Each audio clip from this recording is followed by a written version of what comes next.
Hello, boils and ghouls. My name is Ashley, and this week I watched the finale of Only Murders in the Building, Season 4. The full story of what happened to Saz and why has me more upset about it than I was at the beginning.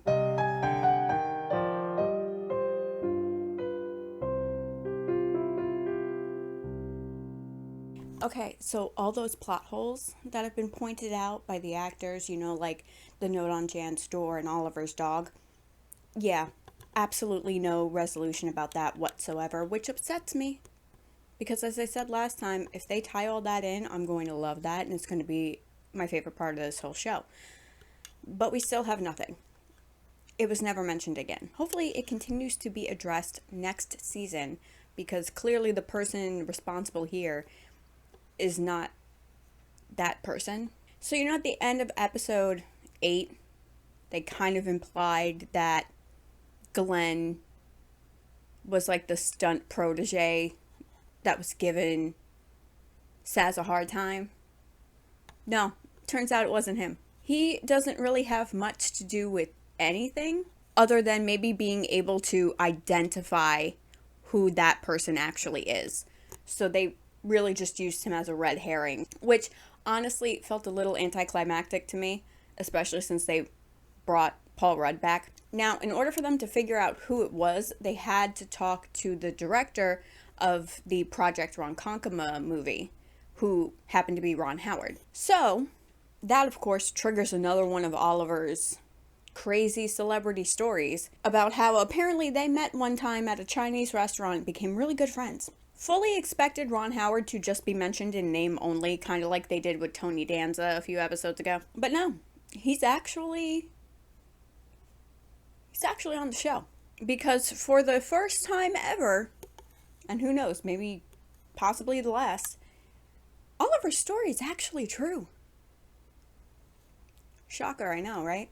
I was honestly genuinely surprised. And he's able to inform Oliver and Charles of who they need to look for. Does this person look familiar to you? Yeah, that's right. It's fake beard wearing imposter syndrome heaven, Marshall. Remember how I said they shouldn't be showing that murder board to everybody because you don't know? You don't even have an idea of a suspect? They showed him everything. He knew just how close or far they were from figuring out it was him. Makes sense he has imposter syndrome because he is in fact a gigantic imposter. So, valid, warranted. The script he sent to Bev Mellon, the one that she tells Mabel, is getting progressively worse with each and every rewrite that he submits to her. Because it's not his script, he didn't write it. The dude is actually a terrible writer. The script for Only Murders in the Building, the movie, was written by one Saz Pataki.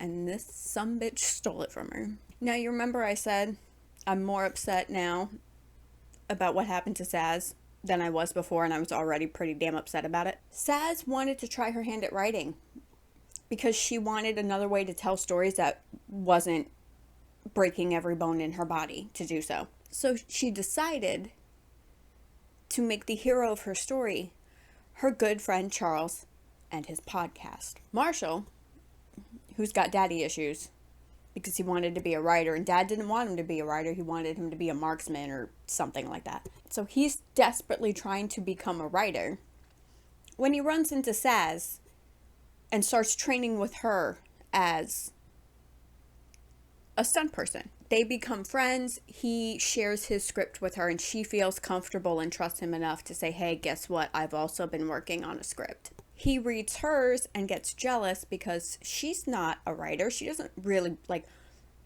want to be a writer the way he does. And how can the first thing she writes be so good where he knows his writing is garbage? So he steals it from her and sends it to Bev Mellon as if no one would ever figure it out. As if when this movie got made, Saz wouldn't put two and two together and be like, that's my script, that's my movie, what the hell? So Saz learns what he did, confronts him about it. He freaks out because if she outs him, he'll be blacklisted. It will destroy any chance of a writing career he could have ever possibly had. Not that he deserves one, because, again, terrible writer. Can you tell I don't like this guy? So in his desperation to keep the truth from becoming public, in his mind, the only way to do that is to remove Saz from the situation. So it turns out Charles was actually not ever the intended target, and neither was Oliver at the photo shoot. It was Glenn. Because again, Glenn was the only other person close to the team that could identify him. Now Mabel returns home after talking to Bev about how the script is just getting worse and worse and she doesn't understand why, to find Marshall sitting outside her apartment door because he's having a difficult time with the rewrite. Now, she doesn't know about Marshall's involvement yet because she wasn't there, right? She was with Bev. She invites him in, offers him a drink out of the box of beer that Saz brought at the end of season 3. And tucked in there is her original script for the movie. Because she was intending to tell Charles about it. Because she wanted his permission before shopping the script out to studios or anything. Obviously, though, she never got the opportunity to do that. Mabel, being the smart cookie that she is, catches on pretty much right away and is trapped in that apartment with Marshall. Learning this, Oliver and Charles, who are across the courtyard in Charles's apartment, getting ready for Oliver's wedding, which is being set up in said courtyard. Obviously, they need to do something. So they start speculating on how Marshall, knowing he is a trained stuntman, would be able to actually get across. Charles says maybe he jumped it. Nobody's jumping that courtyard. It is massive. Not even the best stunt person or parkour person, I think, would be able to do that. Oliver, being the more reasonable one, has the idea of getting there from Vince's apartment because he lives right next door. After explaining the situation to Vincent and Rudy, who happens to be visiting Vince at the time, the guys climb out on the ledge and kind of scooch their way over to Mabel's window, and the two Westies go to her front door and act as a distraction, which is genius. Because, you know, they're friends with Mabel. They're involved in this now. So, like, if she's over there with the perpetrator, like, it's nice that they're helping, even though it could put them in a dangerous situation. The way this resolves is not what I was expecting, but that really tracks with the whole rest of this season. Marshall meets his end the same way Saz did, being shot through the window from an adjacent apartment by Jan, who got into Charles's apartment yet again by the tunnels that have continued to go unmentioned. So that takes care of the Marshall situation. So on a positive note, let's talk about Oliver and Loretta's wedding. It was beautiful. She took her sweet time coming down the aisle, and Ollie wasn't the only one worrying about it, okay? She tells him, though, that her show is moving production to New Zealand, and she has to move the next day. And she's freaking out about it, right?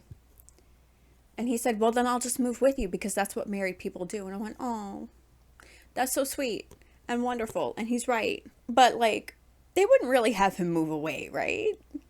Right? Not all the way to New Zealand, right?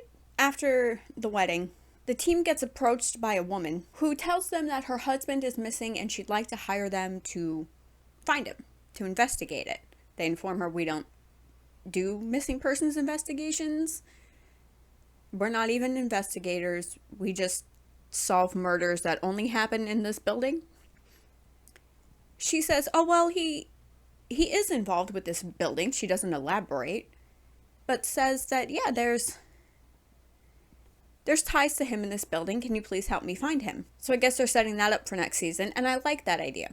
I like the idea of them branching out and doing other things, maybe taking some things on that don't happen in the building, because as I said, and was brought up by characters in this season, only focusing on murders in the building is kind of limiting. It's not the most sustainable thing, right?